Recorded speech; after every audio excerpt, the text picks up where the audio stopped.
Imagine opening your banking app and seeing an expiration date on your savings. You didn't spend your paycheck fast enough, so the government simply deleted it. This isn't a glitch. It is a feature of the new financial system, central bank digital currencies, CBDCs. They promise you convenience, but what they are really building is a digital leash. Every cent you own will be tracked, recorded, and controlled. If you don't behave, they don't just freeze your account, they turn it off. But to understand how we entered this digital prison, we first need to look back at the weapon of freedom they are trying to destroy: cash. So, when did a simple piece of paper become the government's biggest enemy? For most of human history, money was simple. It was physical, tangible, and, most importantly, private. Let's go back to the 1980s or 90s. If you wanted to buy a car, a house, or just a newspaper, you used cash. This wasn't just about trading paper for goods, it was a transaction of trust between two people. There was no intermediary. There was no algorithm analyzing your purchase. And there was certainly no government bureaucrat in Washington, D.C. approving your transaction. In this system, money was property. Once you earned it, it was yours. You could store it under a mattress or in a safe, and unless someone physically broke into your house, that value was secure. It gave the individual immense power. It meant that your ability to survive didn't depend on your political views, your credit score, or your obedience to the state. Cash was the ultimate check on government power. But then the trade-off began. We were sold convenience, slowly. We started swapping the anonymity of cash for the speed of plastic. Credit cards, Apple Pay, Venmo. It felt like progress. We didn't mind the banks tracking our coffee habits because we got airline miles and cash back in return. We willingly walked into the digital ecosystem because it was easy. We thought we were just upgrading our wallets. But we were wrong. We weren't just changing how we pay, we were handing over the keys to our freedom. While we were distracted by the convenience of tap to pay, the architects of the financial system were designing something else entirely. They realized that if money could be purely digital, it didn't just have to be a medium of exchange. It could be a mechanism of control. The death of cash wasn't a natural evolution of technology. It was a planned demolition. And the button to detonate the old system was pressed in March 2022 with a single executive order that most Americans completely ignored. On March 9, 2022, while the world was distracted by geopolitical chaos, the White House signed Executive Order 13067. Most news outlets glossed over it. They called it a framework for responsible development of digital assets. It sounded boring. It sounded safe. But if you read the fine print, specifically Section 4, it was the starting gun for the United States CBDC. It directed the Federal Reserve, the Attorney General, and the Treasury to stop asking, should we build it? And start asking, how fast can we deploy it? And they moved fast. In July 2023, the Federal Reserve launched FedNow. Now, the media will tell you FedNow is just a payment system to make your bank transfers faster. And technically that's true. But that's like saying a tank is just a vehicle to get you across a field. It's true, but it misses the point of the cannon. FedNow creates the infrastructure, the rails, that a CBDC needs to bypass commercial banks and connect the Federal Reserve directly to you. Here is the glitch in the matrix that nobody talks about. The difference between electronic money and programmable money. Right now, when you use a credit card, you are using electronic money. It's a digital record of a promise. But a CBDC is programmable. This means the issuer, the Fed, can write code into the money itself to dictate how, when, and where it can be spent.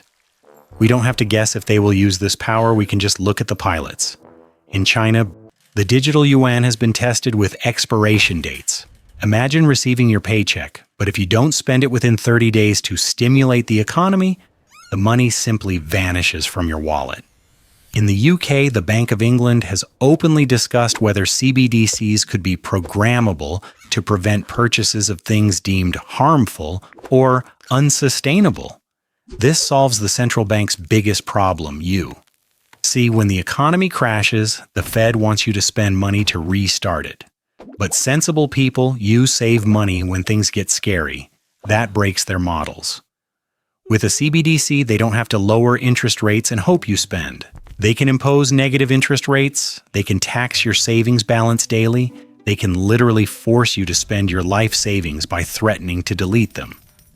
They have built the ultimate control grid. The FedNow pipes are laid, the executive orders are signed, the legal framework is being drafted under the Uniform Commercial Code, UCC, to redefine money in a way that excludes cryptocurrency and prioritizes government tokens. The trap is set. The cage is built. The lock is digital. But there is one problem left for them. They know that if they force this on the American public overnight, there would be riots in the street. They can't just force you into the cell. That's too messy. They need you to walk into the prison willingly. They need you to believe that the handcuffs are actually jewelry. So, how do you get 300 million freedom-loving Americans to voluntarily walk into a digital prison? You don't use a stick. You use a carrot. The strategy is simple. Create the problem, then offer the solution. Economists call it the crisis theory. Imagine a scenario where the traditional banking system freezes. Maybe it's a cyber attack, maybe it's a bank run like we saw with Silicon Valley Bank. Or maybe it's hyperinflation that makes your paper dollars worthless. Panic sets in, you can't buy food, you can't pay rent. In that moment of fear, the Federal Reserve steps in as the hero. They launch an app. They say, don't worry, download this Fed wallet, and we will deposit $2,000 of emergency relief funds instantly. Who would say no? You're hungry, you're scared. You download the app, you get the money, you survive. But here is the psychological trap, the mechanism that keeps you there, the company store. In the 19th century, coal miners weren't paid in real money.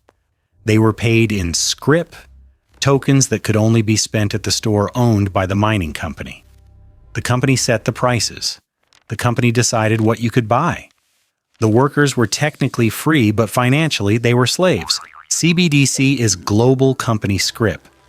Once everyone is on the app, the terms of service begin to change, slowly. First, it's a small fee for saving too much. Then it's a surcharge on gasoline to help fight climate change.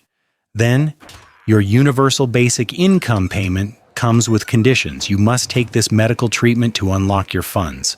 You must not donate to that political protest if you want to buy train tickets. It is the gamification of obedience. It turns your life into a Skinner box. When you do what the state wants, you get a discount, a dopamine hit. When you disobey, your purchasing power throttles down. You aren't being arrested, you are being nudged. And the most terrifying part? There is no one to argue with. You can't scream at an algorithm. You can't appeal to a smart contract. The system is designed to be frictionless, efficient, and utterly heartless. It removes the human element from humanity. They are betting on the fact that you are too tired, too distracted, and too dependent on their safety to fight back. They are betting that you will trade your liberty for a slightly more convenient way to buy a cheeseburger. But this bet only works if you don't see the trap until the door slams shut. Now that you see the bars, the question changes. So, is the future inevitable? Are we destined to live in a world where our money is just a permission slip from the government? No. But staying free is going to require effort. The bitter truth is that CBDCs thrive on our laziness. They are banking on the fact that you will choose the easy app over the inconvenient cash. Every time you tap a card for a $2 coffee, you are voting for a cashless society. Every time you accept a convenience without reading the terms, you are tightening the digital leash. The verdict is simple. Financial privacy is a human right, but it is not self-sustaining. You have to exercise it or it atrophies. We are at a fork in the road. Down one path lies the CBDC, a world of perfect efficiency, zero privacy, and total control. A world where you are safe, fed, and owned. Down the other path lies the legacy of free trade, cash, decentralized assets like Bitcoin, and physical gold. This path is messier, it's harder. It requires you to be responsible for your own security, but it is the only path where you remain the master of your own destiny. The system isn't fully built yet. The laws are still being debated. The FedNow rails are laid, but the train hasn't left the station. You still have a voice, you still have a choice. So I'll leave you with this question. And I really want to see your answer in the comments because this debate is happening right now in the halls of Congress. If the Federal Reserve offered you a $5,000 stimulus check tomorrow, but the condition was that you had to accept it in a programmable CBDC wallet that tracks every purchase, would you take the money? Yes or no? Let the world know where you stand below. And if you want to understand the other big trap they are setting for the middle class, click this video here. I'll see you there.